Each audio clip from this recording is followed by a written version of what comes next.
ദൈവനാമം മഹത്വപ്പെടുമാറാകട്ടെ. വീണ്ടും ഒരു പ്രഭാത കാലത്തില് കർത്താവിന്റെ തിരുവചനവുമായിട്ട് ദൈവത്തിന്റെ കുഞ്ഞുങ്ങളോടൊപ്പം ആയിരിക്കാൻ ഭാഗ്യം തന്ന ദൈവത്തെ സ്തുതിക്കുന്നു, സ്തോത്രം ചെയ്യുന്നു. ഈ പ്രഭാതത്തില് നമുക്ക് മന്നയായി ലഭിച്ചിരിക്കുന്ന വചനഭാഗം 1 കൊരിന്ത്യർ 15 അധ്യായം 52 വാക്യം ആണ്. അതിപ്രകാരം വായിക്കുന്നു: കാഹളം ധ്വനിക്കും, മരിച്ചവർ അക്ഷയരായി ഉയർക്കുകയും നാം രൂപാന്തരപ്പെടുകയും ചെയ്യും. മരിച്ചവർ അക്ഷയരായി ഉയർക്കുകയും ജീവനോടിരിക്കുന്ന വിശുദ്ധന്മാർ രൂപാന്തരപ്പെടുകയും ചെയ്യുന്ന ആ സന്ദർഭത്തില് ചില സംഭവങ്ങള് അക്ഷരീയമായിട്ട് സംഭവിക്കുമെന്ന് വിശുദ്ധ പൗലോസ് അപ്പോസ്തലൻ തെസ്സലോനിക്കർക്ക് എഴുതിയ ലേഖനത്തില് വളരെ സ്പഷ്ടമായിട്ട് നമുക്ക് നൽകി തരുന്ന വചനങ്ങളാണ്.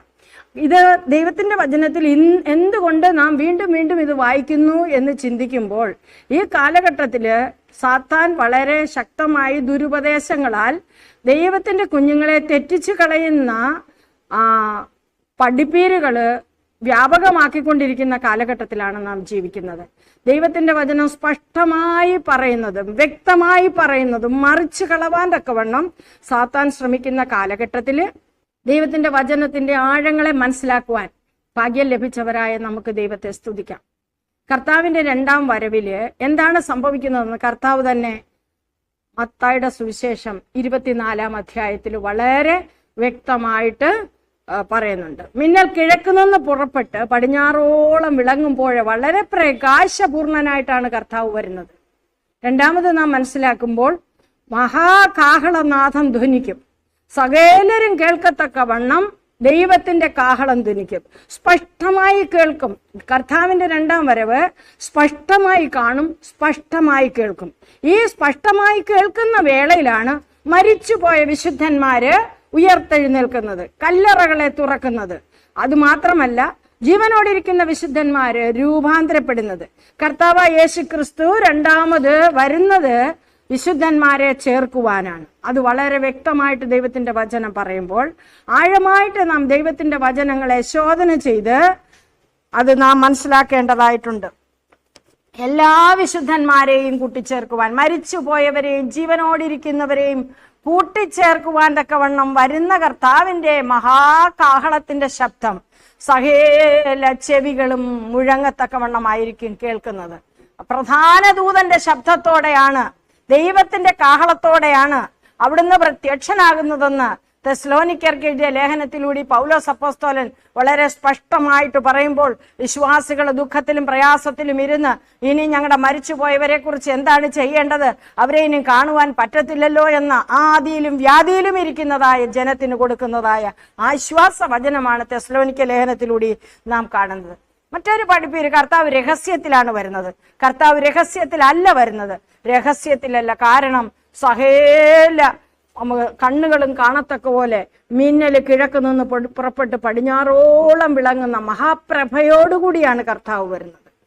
പ്രിയപ്പെട്ട ദൈവമക്കളെ, ആ വിശുദ്ധ സുദിനത്തില് വിശുദ്ധന്മാരായിരിക്കുന്നവരുടെ ഭാഗ്യം, നമുക്ക് വാഗ്ദത്തം ചെയ്തിരിക്കുന്ന ഭാഗ്യം, ആ ഭാഗ്യകരമായ പ്രത്യാശ, ജീവനോടിരുന്നാലും മരിച്ചുപോയാലും കർത്താവിനെ കാണുവാനും അവിടുത്തോട് കൂടിച്ചേരുവാനുമുള്ളതായ ആ ഭാഗ്യകരമായ വാഗ്ദത്തം ഈ പ്രഭാതത്തിൽ നമുക്ക് പുതുക്കി തരുമ്പോൾ, മരിച്ചവർ അക്ഷയരായി ഉയർത്തെഴുന്നേൽക്കുകയും ജീവനോടിരിക്കുന്ന വിശുദ്ധന്മാർ രൂപാന്തരപ്പെടുകയും ചെയ്യുന്ന ആ സന്ദർഭത്തില് നാമും അവിടെ കാണുവാൻ തക്കവണ്ണം കർത്താവ് കൃപ ചെയ്യട്ടെ. ദൈവത്തിന്റെ വചനം വളരെ ശക്തമായിട്ടും വ്യക്തമായിട്ടും തരുമ്പോൾ ആ പ്രത്യാശ നമ്മുടെ ജീവിതത്തിലും ഓരോ ദിവസവും അതിൻ്റെ ആ തേജസ്സിന്റെ, ആ മഹത്വത്തിന്റെ ആ പ്രത്യാശയിൽ നമുക്ക് ജീവിക്കുവാൻ ഭാഗ്യം ലഭിച്ചിരിക്കുകയാണ്. ഈ പ്രഭാതത്തിലും നമുക്ക് അപ്രകാരമുള്ള ഒരു ഭാഗ്യകരമായ വചനമാണ് അപ്പോസ്തലനായ പൗലോസ് കൊരിന്ത്യ സഭയ്ക്ക് കൊടുക്കുന്ന വചനത്തിലൂടെ നമുക്ക് നൽകി തന്നിരിക്കുന്നത്. ആ നിദ്രയിലായിരുന്നവരും ജീവനോടിരിക്കുന്നതുമായ വിശുദ്ധന്മാർ ഒരുമിച്ച് രൂപാന്തരപ്പെടുകയും ഉയർത്തെഴുന്നേൽക്കുകയും ചെയ്യുന്ന ആ സന്ദർഭത്തിനായി നമുക്കും വാഞ്ചയോടെ ആയിരിക്കാം. ദൈവം നമ്മളെ സഹായിക്കുമാറാകട്ടെ. ആമേൻ. ഒരു വാക്ക് പ്രാർത്ഥിക്കാം. കാരുണ്യവാനും വിശുദ്ധനും വിവേകം വരുന്നവനുമായ ഞങ്ങളുടെ വാഴ്ത്തപ്പെട്ട ദൈവമേ, സ്വർഗ്ഗപിതാവേ, അനുഗ്രഹമേറിയ ഒരു വാഗ്ദത്തം വീണ്ടും ഈ പ്രഭാതത്തിൽ നൽകി തന്ന കൃപയ്ക്കായിട്ട് നന്ദി പറയുന്ന കർത്താവേ, ജീവനോടിരിക്കുന്ന വിശുദ്ധന്മാര് രൂപാന്തരപ്പെടുകയും മരിച്ചുപോയ വിശുദ്ധന്മാര് ഉയർത്തെഴുന്നേൽക്കുകയും ചെയ്യുന്നതായ ആ സുദിനത്തില് കർത്താവിന്റെ ആ മഹാകാഹളം കേൾക്കുവാനുള്ള ഭാഗ്യം ലഭിക്കുവാൻ, ആ കാഹളത്തിങ്കൽ ഉണരുവാനുള്ള ഭാഗ്യം ലഭിക്കുവാൻ, രൂപാന്തരപ്പെടുവാനുള്ള ഭാഗ്യം ലഭിക്കുവാൻ കർത്താവ് ഞങ്ങൾക്ക് തന്നിരിക്കുന്ന ഈ വാഗ്ദത്തം അത് നിറവേറപ്പെടുവാൻ അടിയങ്ങൾക്ക് പ്രത്യാശ നൽകി തരണമേ എന്ന് പ്രാർത്ഥിക്കുന്നു. ഓരോ ദിവസവുമുള്ള ഞങ്ങളുടെ ജീവിതം അതിനായിട്ട് സമർപ്പിക്കപ്പെട്ടതായിരിക്കാൻ ഞങ്ങളെ ഒരുക്കണമേ എന്ന് പ്രാർത്ഥിക്കുന്നു. കർത്താവെ, ദൈവത്തിന്റെ വചനം ശക്തിയോടെ മുഴങ്ങുന്ന ശബ്ദം, കർത്താവെ, മാൻപേടകളെ പ്രസവിക്കുമാറാക്കുന്ന ആ ശബ്ദം ഞങ്ങൾ കേൾക്കുമ്പോൾ കർത്താവിന്റെ വരവിൽ എടുക്കപ്പെടുന്നവരുടെ കൂട്ടത്തിലായി തീരുവാൻ ഭാഗ്യം തന്ന് ഞങ്ങളെ അനുഗ്രഹിക്കുമാറാകണമേ. രോഗം, പ്രയാസം, കഷ്ടങ്ങള്, വ്യാധികളൊക്കെയും കർത്താവിന്റെ സന്നിധിയിൽ നിന്ന് അകറ്റിക്കളയുവാൻ ദൈവമേ ഞങ്ങൾക്ക് പ്രതികൂലമായി വരുമ്പോൾ അവിടുത്തെ വാഗ്ദത്തത്തിന്റെ പ്രത്യാശ തന്ന് ഞങ്ങളെ നിലനിർത്തുമാറാകണമേ എന്ന് പ്രാർത്ഥിക്കുന്നു. പരിശുദ്ധാത്മാവിന്റെ നിറവിൽ ജീവിപ്പാനടി ഞങ്ങളെ സഹായിക്കണം. മാനവും മഹത്വം എടുക്കണമേ.